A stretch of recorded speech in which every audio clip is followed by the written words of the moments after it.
Hello, everybody. Welcome into the Fantasy Pros Football Podcast. I'm Ryan Wormeli, joined today by Pat Fitzmaurice and by Andrew Erickson.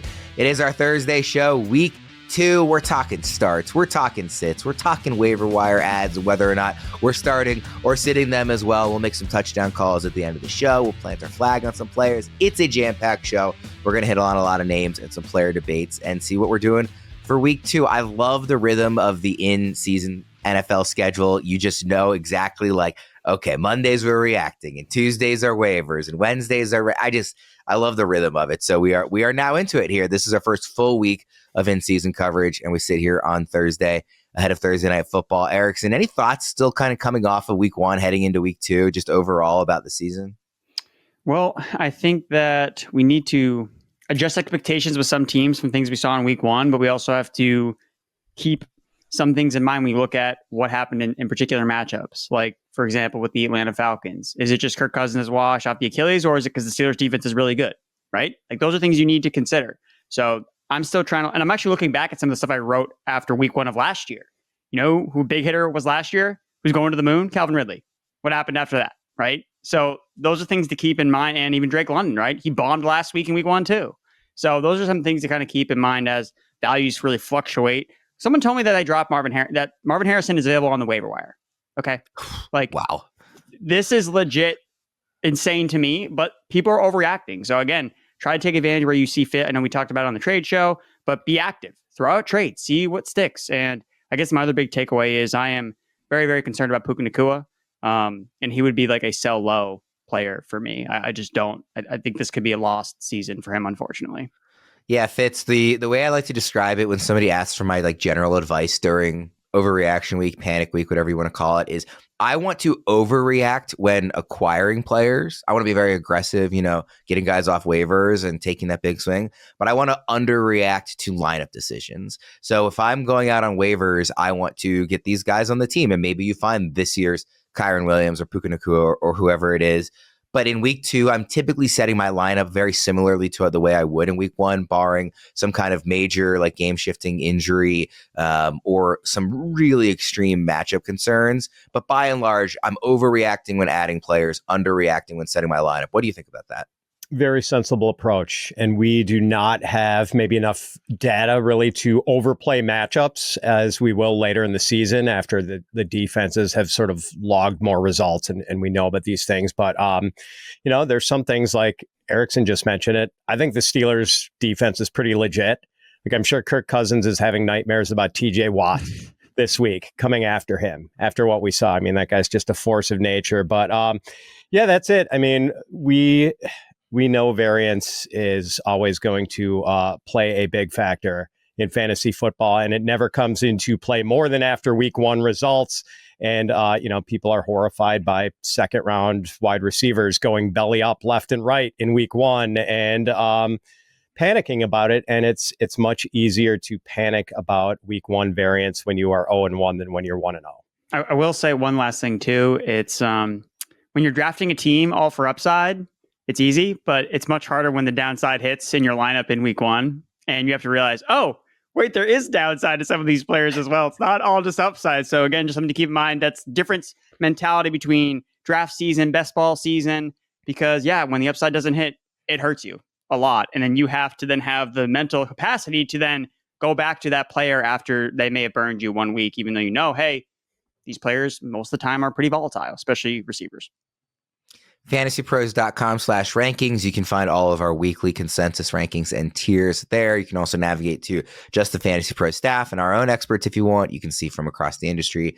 Whatever you want to look at, FantasyPros.com/rankings. Let's jump into some of these waiver wire ads that we maybe were aggressive about adding here in the first week of the season and deciding if we are going to start them right away or kind of just hold them on our bench to see how they play out going forward. Let's start with the most obvious one. It's Isaiah Likely.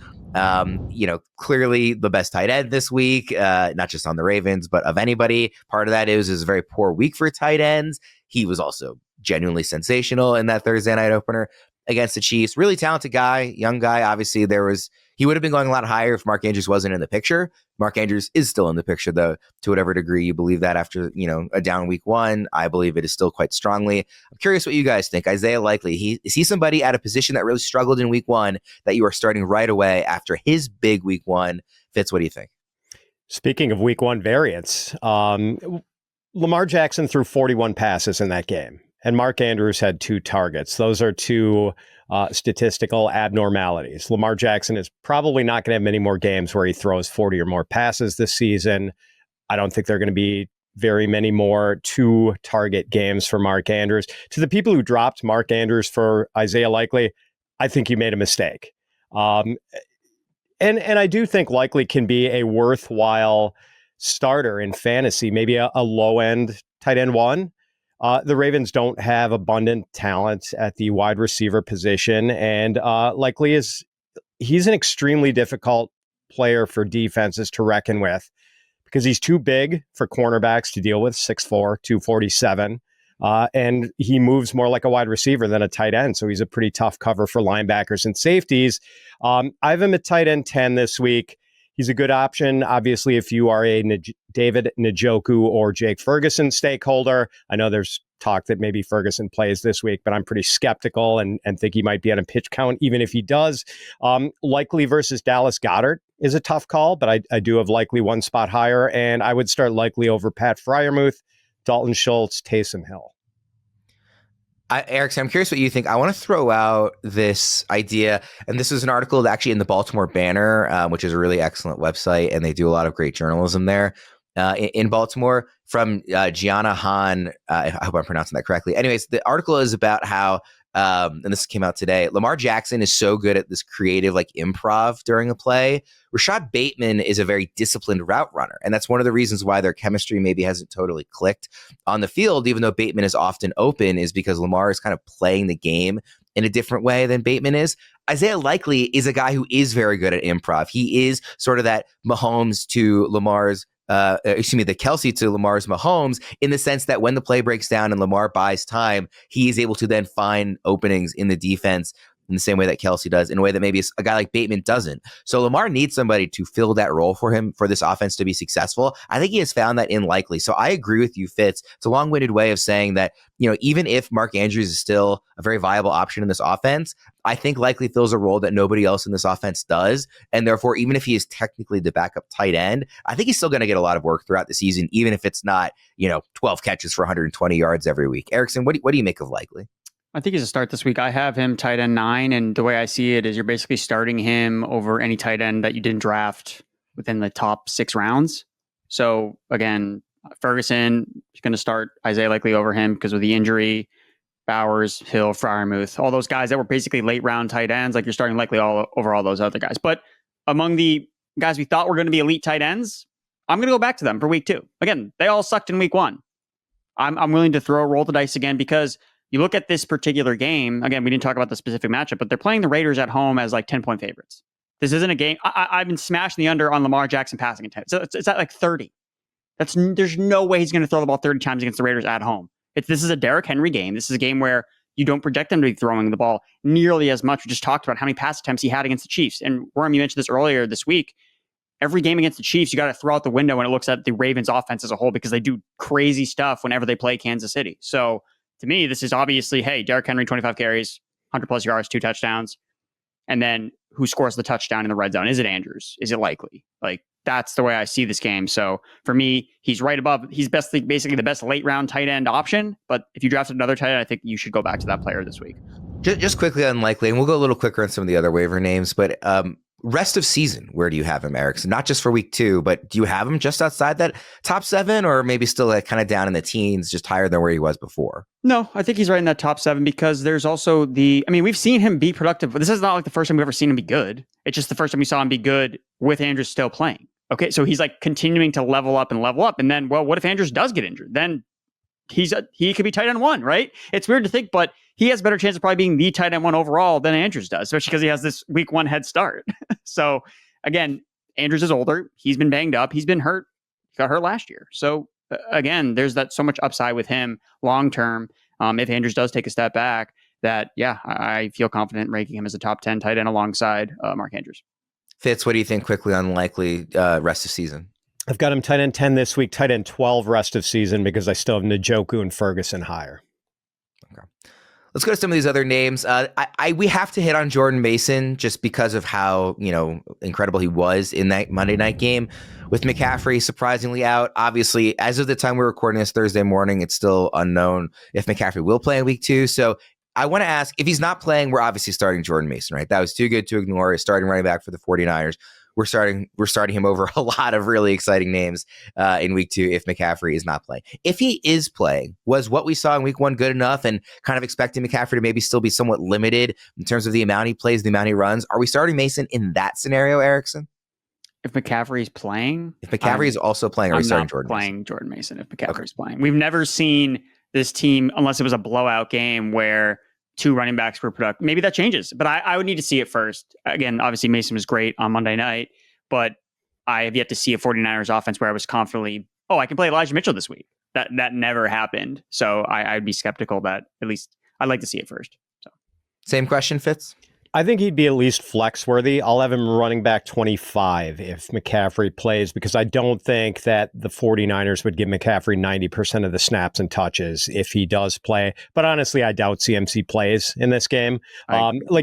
He's just so valuable to the 49ers, and they handled the Jets in week 1, a pretty good team, very easily without Christian McCaffrey. I don't think they'll rush him back into action. Yeah. And of course, if McCaffrey's not playing, again, he's inside the top 10, 12, something like that. But he's an auto start if McCaffrey is out again. How about Demarcus Robinson? New opportunity here. You mentioned Puka already. Erickson, going to miss significant time. How about for week 2? Are you starting Demarcus Robinson, Erickson? I am not starting Demarcus Robinson. I don't think that his role is going to really change that much because besides the fact that he may see an opportunity for more targets, you look at last week, he only had a 14% target share. He caught 4 passes for 42 yards. He had 7 targets. 7 targets looks good, but that's in the concept of Matthew Stafford dropping back 50 times. So I don't know if we're going to see that many attempts, especially with half of the Rams offensive line injured. But I don't know if they're going to be able to drop back as many times as I want to, especially when you look at the Cardinals defense. What's their weakest point? Run defense. So I think it's easier to patchwork an offensive line to run block than pass block. So I think that I don't know if he's going to see a ton of volume. And I think that, again, going back to his role, he is the wide receiver 3. His role doesn't change whether Nacua is in or not. We're going to see an elevated role for Tyler Johnson and or Jordan Whittington. Those were the backups to Nacua during the preseason, during the offseason, whereas Demarcus Robinson was always going to operate as the wide receiver 3. And I think he may actually play less if they're doing more 2 tight end sets where he's not on the field in 2 wide receiver sets, because that was set up for Cooper Kupp and Nacua to be in those formations. So yes, I think he should be added because of the depth, obviously losing Nacua for this many games. But I don't feel the need to start him. Fitz? Robinson played 72 of the Rams' 78 offensive snaps last week. So I think he might have a more substantial role than Erickson suggests. I've got him wide receiver 33 this week, just behind Xavier Worthy and Tank Dell, and just ahead of Christian Kirk, Deontay Johnson, Calvin Ridley, Jameson, Williams. So yeah, I think he's startable. Last guy in this section, Justin Fields. Obviously, quarterbacks are a bit different in terms of picking somebody up because you probably have a decent option, but maybe you're the Jordan Love manager, want to get another good option in there. And Fields, the Steelers didn't score a touchdown in this game. They still won because that's what the Steelers do. But, when he plays, and we usually see it later in the season and not earlier, but when he plays, he's a valuable fantasy quarterback typically. So if he is playing again in week 2, I'm curious, based on what you guys saw in his first effort in Pittsburgh, what you would expect out of him in week 2 and if he is going to be a start for you. And again, I'm not saying necessarily in the top 8 or 10, kind of depending on your league format is how low you might go in the quarterbacks. But let's say you are the Jordan Love manager and need to find somebody else this week. Fitz, how interested are you in Justin Fields? Always a huge range of outcomes with him. I have him QB 14 this week. Not terribly excited about Justin Fields' passing outlook this week or really any week, but obviously has immense rushing potential. 14 rushing attempts in week 1 for 57 yards. I think he's a borderline start-sit option for week 2, but I do have him ranked 1 spot ahead of Joe Burrow this week. Eric, so where do you have Fields ranked? I have him QB 12 because I think that look, all he needs to do is score a touchdown, right? Last week, and you feel great about starting him. Like the rushing yardage was there. And what did he do the last time he played the Denver Broncos? He threw for 335 yards and 4 touchdowns. I get that it's not the same scenario, but he's had success against this defense before. I think that gives him confidence. Again, he wasn't sure he was going to start this game, right? So they've now had the whole week to game plan around Justin Fields being the starting quarterback in this offense. I think this is a great spot. And you look at the Broncos defense in week 1, second most man coverage snaps. What do we see when defenses run man coverage? What do mobile quarterbacks do? They run. So I think he's going to run wild on this Broncos defense, especially when you look at Pickens is going to match up with Surtain.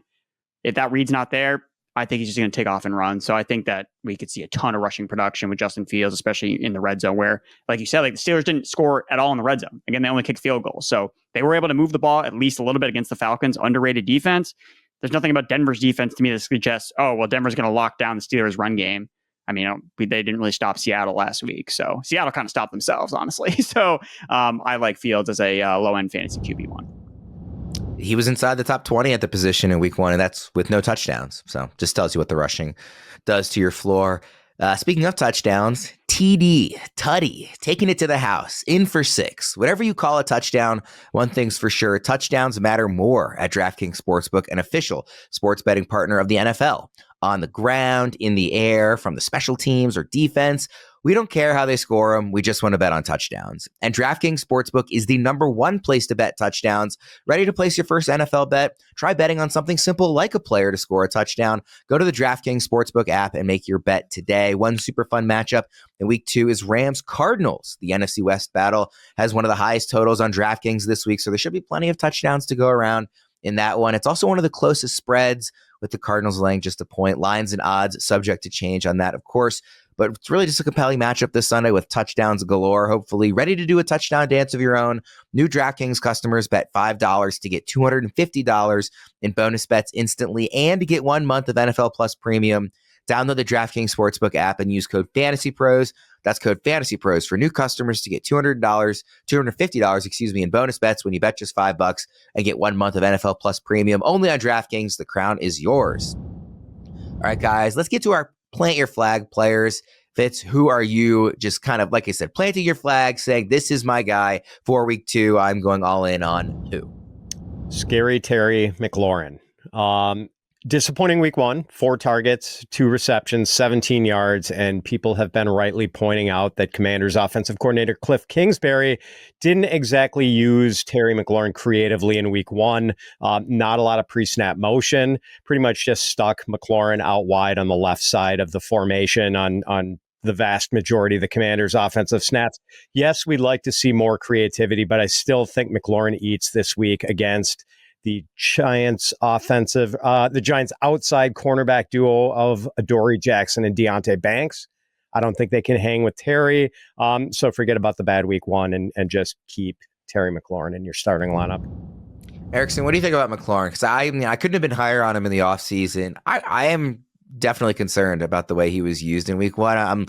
I'm not thinking that will be his stat line every week, but that usage was somewhat alarming to me. What do you make of him, and what do you expect out of him this week?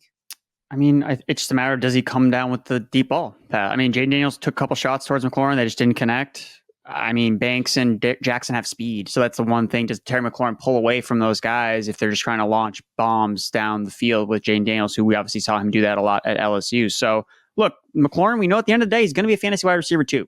When we look at the season-long stats, receiver production is going to be up and down.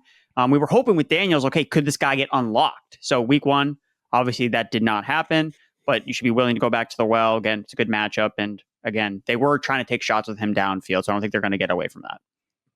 Erickson, who's your plant your flag player? I am going with Tony Pollard, running back for the Tennessee Titans. All offseason we hear about it's going to be a 50-50 split. It's going to be committee. And then week 1 comes along and Tony Pollard just absolutely dominates the snaps, the carries, the usage, all over the place. I know Callahan talked about we should have got Tajay Spears more involved after the game, but when the bullets are flying, they were just leaning on Tony Pollard. Like, that's the guy they were going to. And why would you get away from him? He was productive. He was rushing very well against a pretty tough Bears run defense on the road. And this week they're playing at home against the Jets. We just saw get absolutely destroyed by Jordan Mason on Monday Night Football. So again, when they said 50-50 split, it was basically like they're going to switch off drives. But if Tony Pollard is ripping up plays after plays on that drive, then he's going to stay in the game. So it came down. I remember we had this discussion about upside players. Fitz and I, he talked about Spears, I talked about Pollard, and it was a matter of, well, who's more productive on a touch basis? And at least last week, Pollard was the more productive guy, so they kept leaning on him. So I'm just going to ride the hot hand here with Tony Pollard in a good matchup.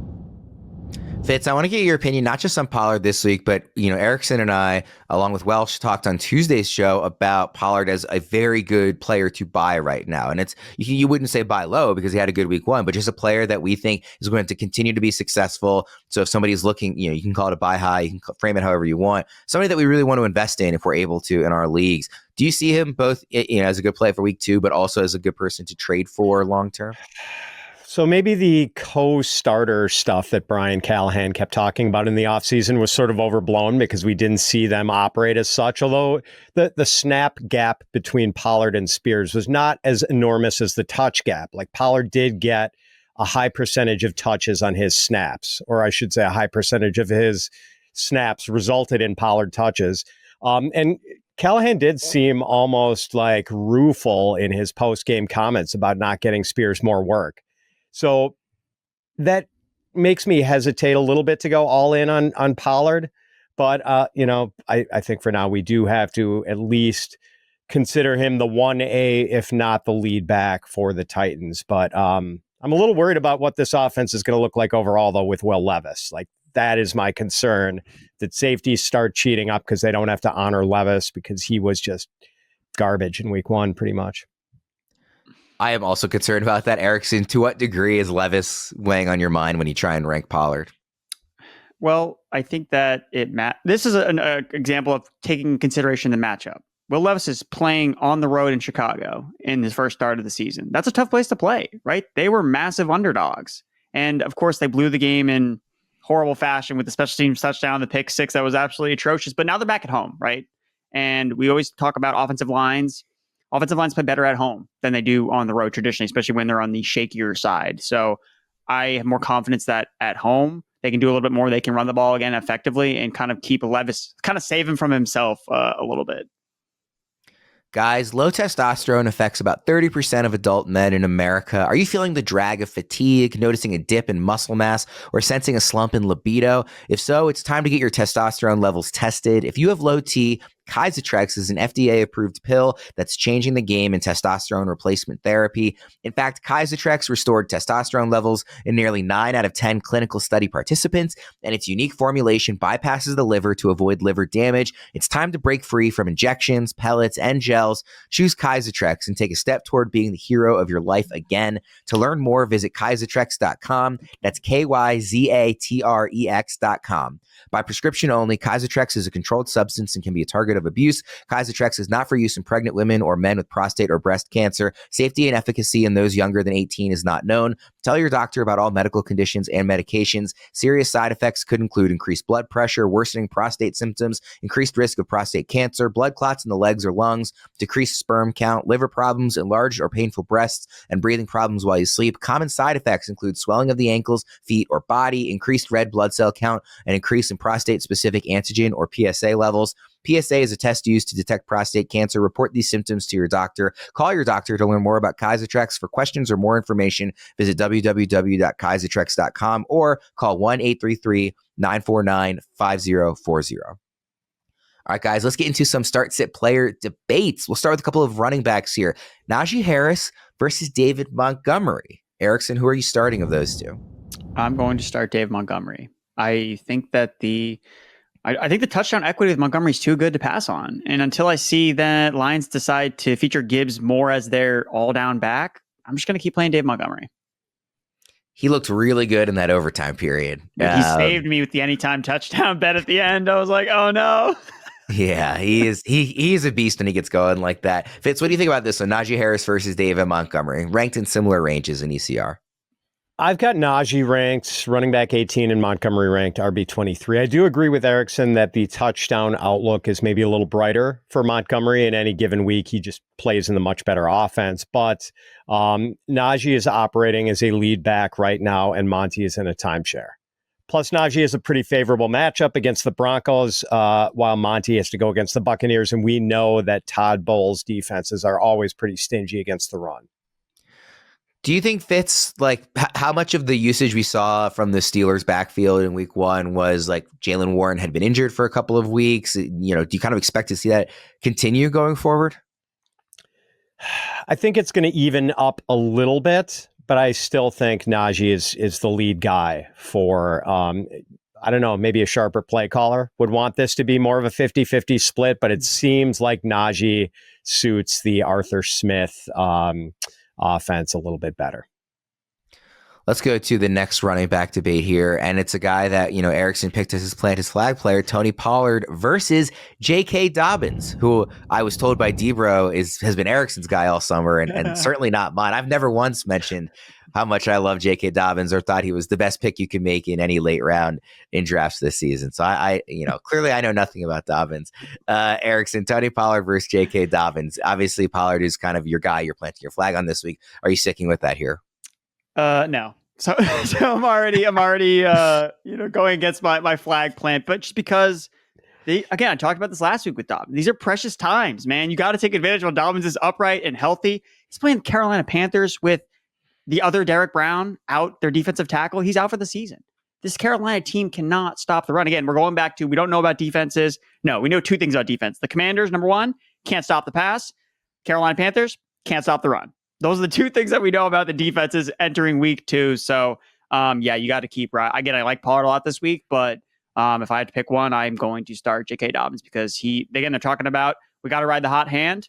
There is no hand that is hotter than J.K. Dobbins right now. So shout out to Worm for being the earliest adopter of J.K. Dobbins. And I was just the one that was louder about it. But again, people, we can pull up the receipts. I remember Worm asked me, I think it was Dynasty's like, hey, who should I cut? And I'm pretty sure I told him to cut J.K. Dobbins. Okay. You did. So he was first. He was first. I was just loudest. So you both actually. I asked both of you what you thought about. But I was an early adopter though. I changed my tune very quickly. I did end up ignoring both of you and keeping Dobbins, and I'm very happy that I did for this season. I know Fitz. We've talked on the Dynasty show about how much you hate Dobbins, so I didn't even really need to ask you what you felt about that one. But no, you're right, Erickson. I mean, not only did he look really good in week 1, and so we would be excited regardless of who he was playing. This is the best possible matchup you can have, like especially with Derek Brown out now too. Like this is like, unless you have like Breece Hall, Bijan Robinson, a healthy Christian McCaffrey, like the list of players that I would start over insert starting running back who's facing Carolina this week is very low. Like whoever it is, it just happens to be Dobbins this week, a guy that I was already excited about, but it doesn't, like whoever the starting running back is going up against the Panthers this season, you should start them every single week. This is going to be a matchup we feast on as fantasy managers. Having said that, Fitz, do you like Pollard or Dobbins better this week? I like Dobbins better this week, Worm. And yes, like I'm not inclined to bet on running backs who've had major knee injuries and Achilles tears, but I did have some FOMO late in draft season and got Dobbins in one of my last 2 drafts. Like I thought that, maybe it could work out if the guy stays healthy. And he looked maybe a little like the old J.K. Dobbins of the Ohio State era, maybe like 90% of that in week 1. And I was pretty impressed with the way the Chargers looked. Run blocking against the Raiders, Joe Alt delete. He did indeed delete Max Crosby in week 1. And yeah, like it seems like this is going to be a 60-40 Dobbins, Gus Edwards split. We know they're going to be run heavy. This offense, like that's what they want to do. They want to run the ball. And yes, Derek Brown taking the best run defender away from a team that's horrible against the run to begin with. Like this is absolutely a matchup we want to feast on.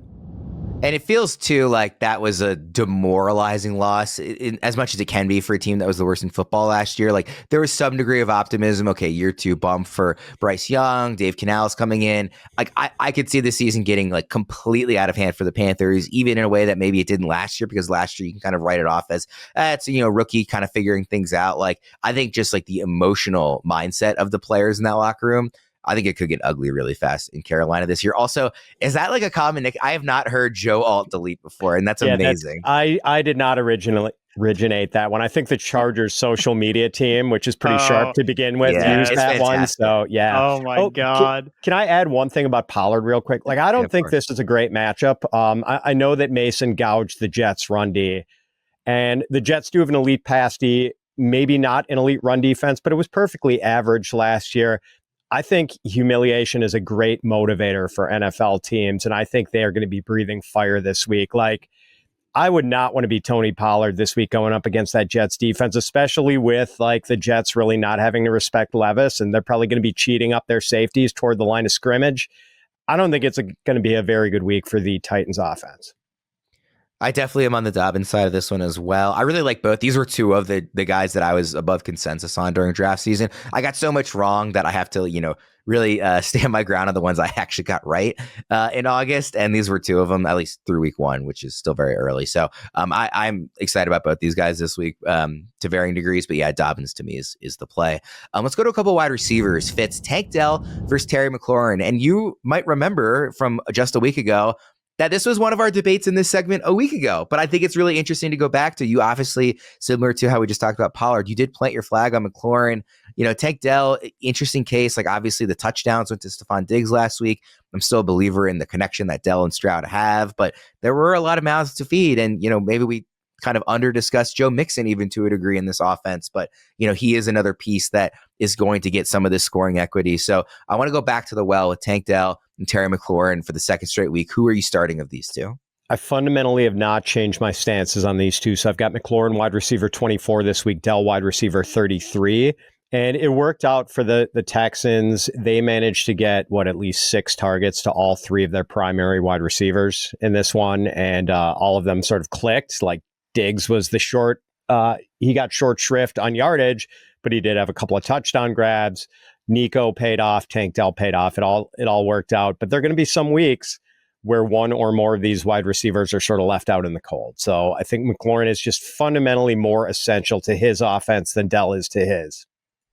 Erickson, who do you prefer for week 2? I'm going to take Tank Dell again. I was right last week, so I'm just going to keep riding Tank Dell. Look, he had 3 catches for 40 yards, 7 targets. Again, he had more targets as the wide receiver 3 for the Texans than McLaurin did last week as the wide receiver 1 for the Commanders. So again, if I'm okay, let's say we got to bet on one guy catching a long touchdown. Are we going to bet on Jayden Daniels delivering a perfect ball to Terry McLaurin or CJ Stroud delivering a perfect ball to Tank Dell? Again, last week, Tank Dell saw 116 air yards. So he was seeing downfield targets too, and they just didn't connect. So both guys saw downfield targets. Both quarterbacks didn't connect with them. If I have to bet on one of those guys catching one of those balls, I've already seen it before with Stroud and Tank Dell. I've already seen this happen on Sunday Night Football against the Bears. If Jalen Johnson is on Nico Collins a little bit more, then Tank Dell, the separation king himself, I think he's going to be wide open. I think he's going to have a monster game. So I'm going to go Tank Dell again. Another wide receiver debate here. Fitz, I'll start with you. Jayden Reed versus Christian Kirk. And I'm really curious to see what we're doing with Jayden Reed this week, given that he's the highest scoring wide receiver in fantasy through 1 week, but also his quarterback has serious injury concerns and very likely will not play. So Jayden Reed compared to a guy like Christian Kirk, what are you doing? I'm going with Kirk. I expect the Green Bay offense to be greatly diminished with Malik Willis at quarterback in place of the injured Jordan Love. And maybe Jayden Reed takes less of a hit than Christian Watson and Romeo Doubs, because I think the Packers are going to try to manufacture touches for him, some reverses, some screens, etc. But the Packers are probably going to top out at 1 or 2 touchdowns. So I suspect they're going to be doing a lot of punting in this game. And not that I'm totally unconcerned about Christian Kirk. He played 71.7% of the offensive snaps for the Jags in week 1, usually is not on the field in 2 wide receiver sets, not ideal. So Kirk played 12 fewer snaps than Gabe Davis in week 1. And the Browns have a pretty good deep group of cornerbacks. So not a great matchup for him either. I've got Kirk wide receiver 34, Reed wide receiver 40. Let me ask you this, Fitz. If Jordan Love had not gotten hurt, it was just a normal end of the game. Everything goes the same way except for he didn't get injured on that second to last play in Brazil. How would you be reacting to Jayden Reed's game? Would you be saying, okay, he was the guy we should have gone after in this offense all along? Would you be saying, listen, it was a slippery field. It was kind of a weird game, guys falling down right and left. We also expected these receivers to maybe trade off big weeks and bad weeks. If Love was still healthy and that wasn't a factor, would you be ranking Reed as like clearly the highest of the Packers guys? And also, how high would he be for you? I would be ranking him as the highest, probably ahead of Christian Watson, although I still like Watson. And I would probably have Reed maybe, 5 to 6 spots higher than I had him in my draft rankings. It's just, I think one thing I sort of got wrong about Reed in the offseason analysis is that I was a little worried about his snap counts and that he doesn't really play in 2 receiver sets, only hit 70% of 70% snap shares twice last season.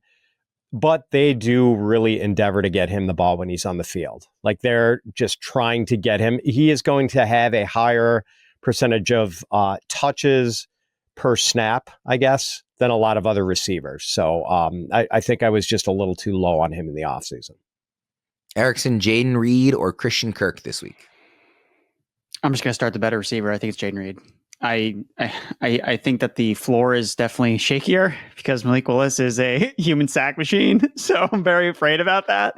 But like Fitz said, I think they're going to manufacture touches for him. And dude, what I was thinking about when I was seeing Jayden Reed run down the field for touchdowns, leading the NFL in receiving yards after week 1, I was kicking myself, be like, oh my God, why didn't I just draft more of this guy? All he did was break out as a rookie with an ascending offense, and he's nasty. He's like, I liked him as a prospect. He hits as a rookie, and I'm finding ways to not draft him the next year. And I'm like, oh my God, what am I doing? And now this Love quarterback injury is like, is the window open again? Can you buy Jayden Reed right now? And that's what I'm trying to do. So look, Kirk, he did this last year in week 1 too. Totally bombed, then he bounced back. But I don't know, man. I'm such a big believer in Brian Thomas. I think he already has a great connection with Trevor Lawrence. And Christian Kirk looked horrible in week 1. I don't know if it's because of the calf injury that he was dealing with. He looked way out of sync with Trevor Lawrence. They only really connected on one downfield play. So I think if you're trying to bank points, I think Kirk's probably the play. I think he's safer. But man, Reed he's so good, man. Like he's their Debo. And what happens when, the 49ers are down guys? They just feed Debo when he gets it done. So I think they're going to feed and feature Reed as much as humanly possible to move the ball on offense. And again, it's the Colts secondary, right?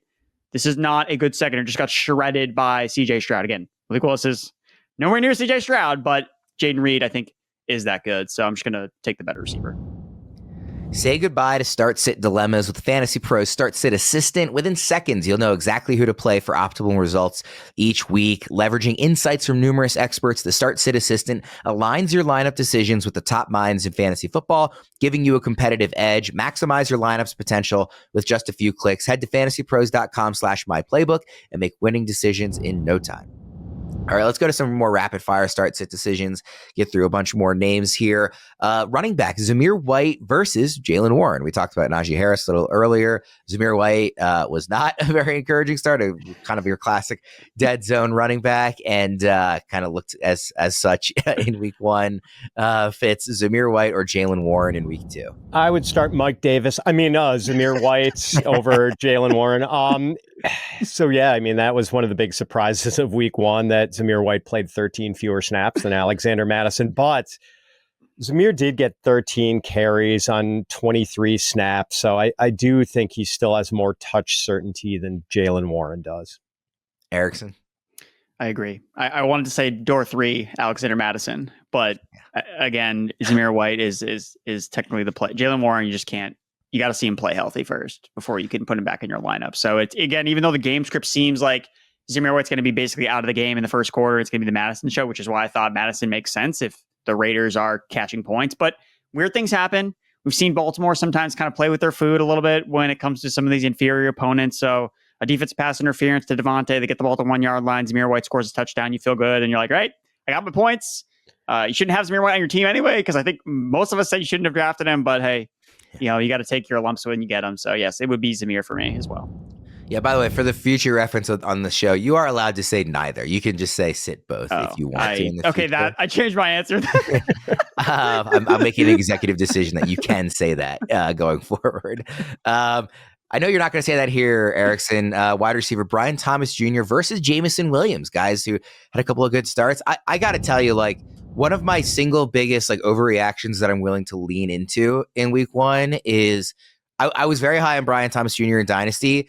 I think one of my biggest overreactions is I was too low on him in redraft. I think he looked really good. I think he's going to be very good right away. And by the way, like of these kind of elite level elite level receivers that he was being compared against, Rome Odunze, Marvin Harrison Jr., Malik Neighbors, he might have the best quarterback that he's paired with. I mean, I like Caleb maybe better long term than Trevor Lawrence, but for this season, like I think Kyler Murray has struggled somewhat with the passing game. Debro has been all over that on Twitter lately with some of his stats, and obviously Daniel Jones we don't like. Caleb Williams, maybe it was just a bad week one, or maybe it is just kind of a learning curve to get in the NFL. Trevor Lawrence, I think, is very good. So like I think Brian Thomas Jr. is not that far off those other three in terms of talent. And he might be in the best offense to succeed. So I'm really excited about Thomas in redraft. And again, I loved him in Dynasty, but I really wish I was higher on him in my redraft rankings. Having said that, Jameson Williams also looked good. So Erickson, you are the Brian Thomas Jr. guy. Are you taking him over Jameson Williams in week 2? Yes, I'm playing Brian Thomas Jr. Let's go. Where are you ranking him? Wide receiver. He's a top 24 guy for me. Yeah. Wow. Again, like, I don't know what else. I mean, dude, they were shadowing him with Jalen Ramsey in his first game, and he was productive. Like, that's the thing. He could have had 2 touchdowns, but Ramsey interfered with him in the end zone. And that his first touchdown catch. I think Mike Renner posted the clip of the all 22. He is like nowhere near the scene, and Trevor Lawrence launches the ball to the back of the end zone. You don't see Brian Thomas, and then he immediately just comes in and catches it. And it's like, oh my God. Like, so he's in the Calvin Ridley role from last year. And the thing is, he's catching the touchdowns. Like he's taking advantage of the downfield looks, and they didn't even throw that much in that game. So again, if they start to dial up the passing up a little bit, Cleveland, again, Cleveland has a decent secondary, but yeah, I think Brian Thomas is here to stay. If there's one player I had to give an award for like the most FOMO I feel for not having enough of them in redraft, it might actually be Brian Thomas, which again, I'm admitting it's an overreaction, but it's one that I'm willing to lean into. I just think he looked awesome. Fitz, Brian Thomas Jr. or Jameson Williams in week 2? Yeah, I want to curse you for coming up with such a deviously difficult start-sit dilemma here, Worman. I really kind of pity anyone who has to make this call. And now, I mean, I had Jameson Williams ranked ever so slightly ahead of Brian Thomas, and now Erickson made a very compelling case, and I might have to go and reverse that, especially with JMO is apparently dealing with some sort of ankle injury. It doesn't sound like his status is in doubt, but we'll have to monitor that. And also, how many times are we going to see Jameson Williams out-target both Amon-Ra St. Brown and Sam Laporta, which actually happened in week 1. So I'd come up with Jameson Williams as my initial answer, but I think I'm going to pivot off that and go with Brian Thomas. Woo. By the way, unlike when I said you could pick both guys to sit, you could not pick them both to start. So I am happy you guys each picked one, but you will have to do that even with some of these trickier ones. And I think that is a debate people will have to make. You could easily have both those guys on your bench, depending on the way you built your roster. So, wanting to start one of them or both, sliding them into that flex spot or wherever it is in your format, like I think that is a decision that there will be folks who have to make that. Let's go to some flex decisions here. Some running backs versus receivers. How about Jerome Ford versus DK Metcalf? Fitz, what do you think about that one? DK is a pretty snap call for me. I mean, I know Ford actually wound up having a pretty good game last week, especially in PPR, but it really wasn't pretty. Like, he paid off because he fell into the end zone and because he had like 6 catches that didn't produce a lot of yardage. The Jaguars have a pretty good run defense. The Browns were missing both of their starting offensive tackles last week. We did see Jack Conklin return to practice in midweek, but we have not seen Jedrick Wills, their starting left tackle, come back yet. This would be a slightly closer call if the Browns' offensive line were fully intact, but it just isn't right now. So it's DK. I was surprised to see that these guys were this close actually in our ECR rankings. They're only a few spots apart from each other. I think they're 4 spots apart in the flex rankings. Erickson, who do you prefer from DK or Ford? I like Ford's floor a little bit more. I just think he's going to catch a ton of passes. Last year, the Jaguars allowed the most receptions to running backs. What do we see in week 1? Devon Achane had 7 catches for 70-plus yards.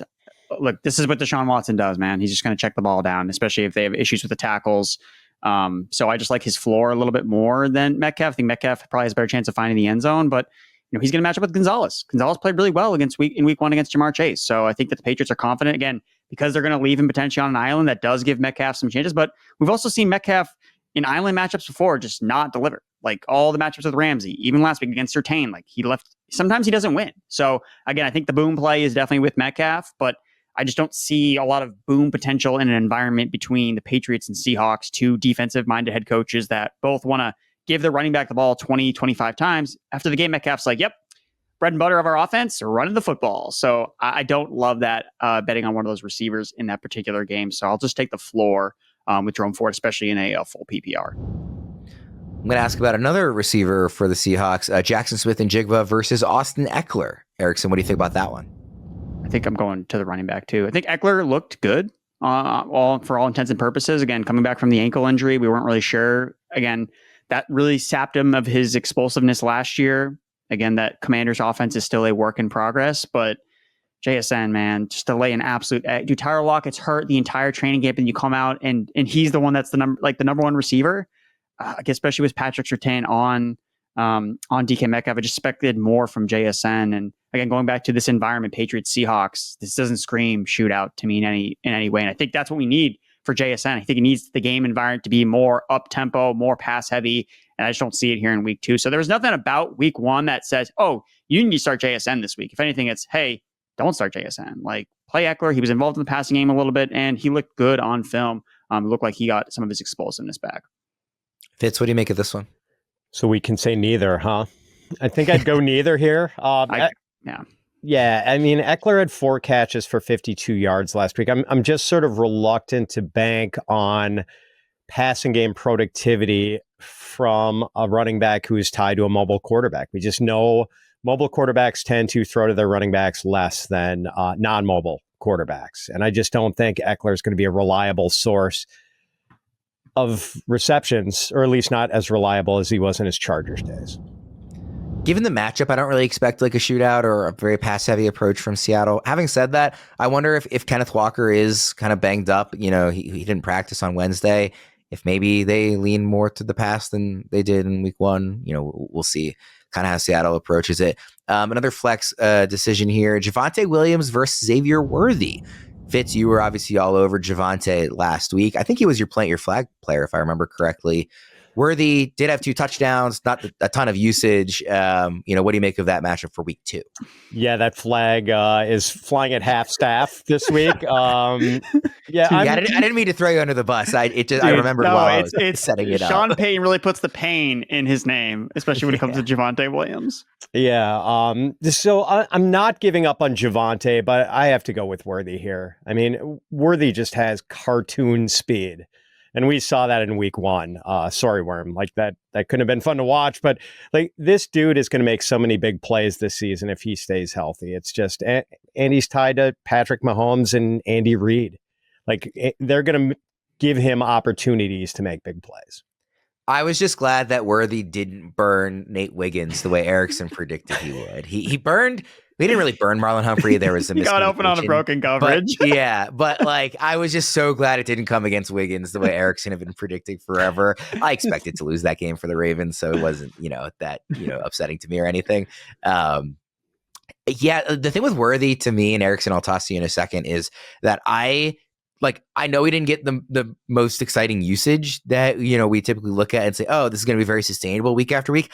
I'm not sure it matters. I think the Chiefs are creative enough that they are just going to find, even if he's only on the field, at a lower rate than we want, when he's on the field, they're going to find ways to use him in creative ways with Andy Reid's offense that I just think like there's going to be those flash explosive plays more weeks than not, honestly. Like I'm really excited about the touchdown potential for Worthy just because I think he's going to get those splash plays like pretty frequently relative to how often he's actually on the field and being targeted. So I'm kind of with you there, Fitz. Erickson, Worthy is another guy that you have been high on throughout the offseason. Are you going back to him in week 2?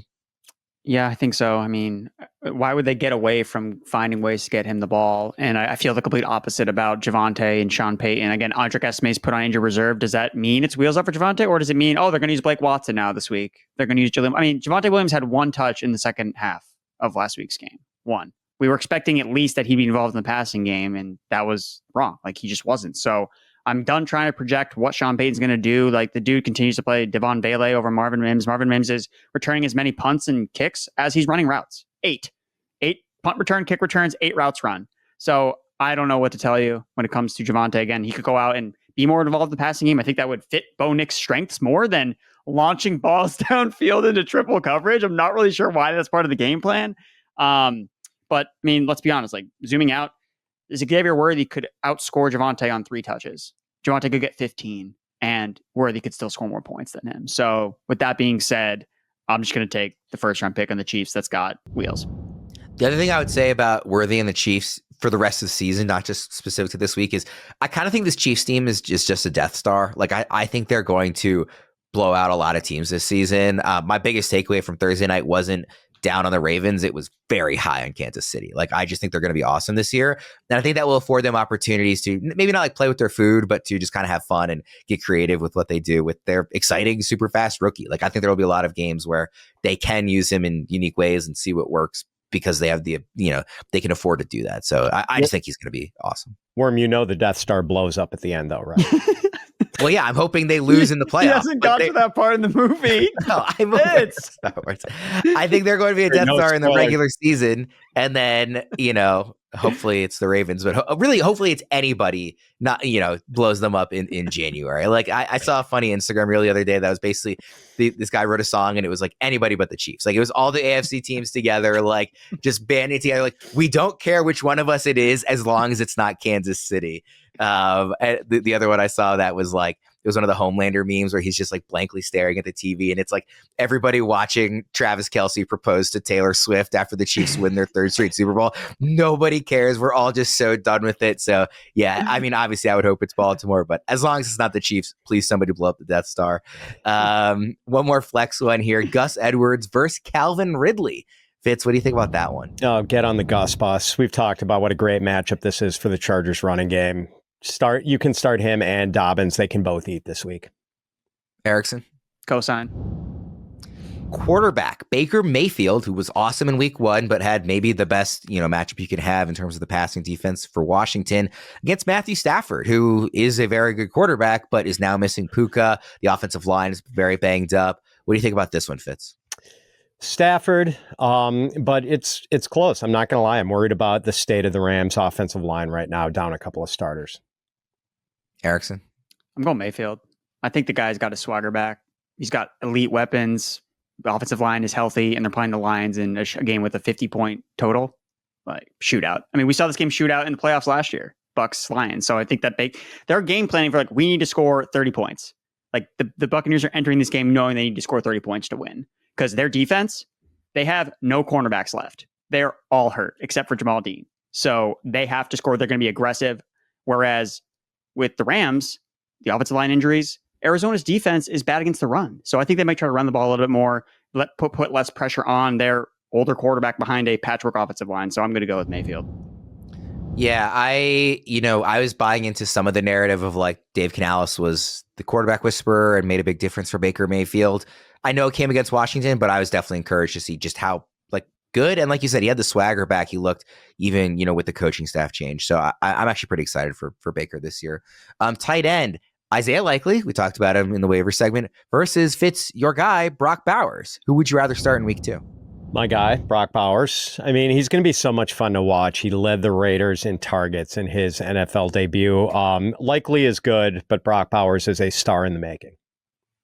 Erickson? Yeah, I think I was going to say Likely, but I don't know, man. Brock Bowers in the first game to be the target leader, and where I'm not expecting the Ravens to throw the ball a lot.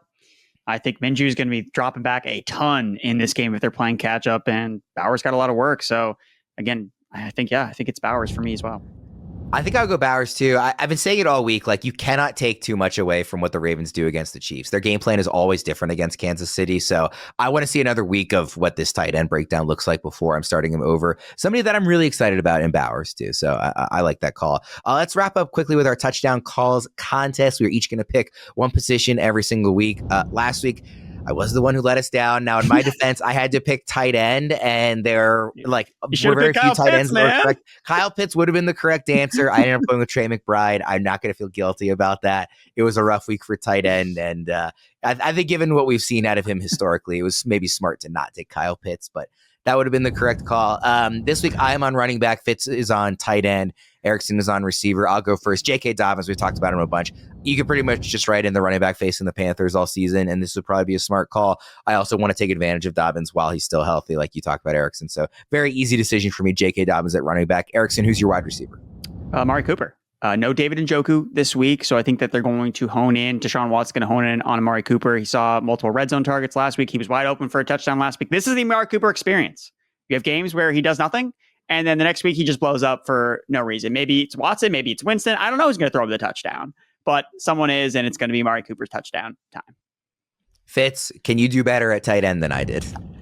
Hopefully. I mean, my flag plant face planted last week with Javonte Williams, but I did hit Mike Evans for 2 touchdowns in this segment last week. So, and Worm, it's going to be Mark Andrews. Mandrews is going to get back on track. And I know the Ravens only go into Air Coryell Chargers mode when they're playing the Chiefs for whatever reason.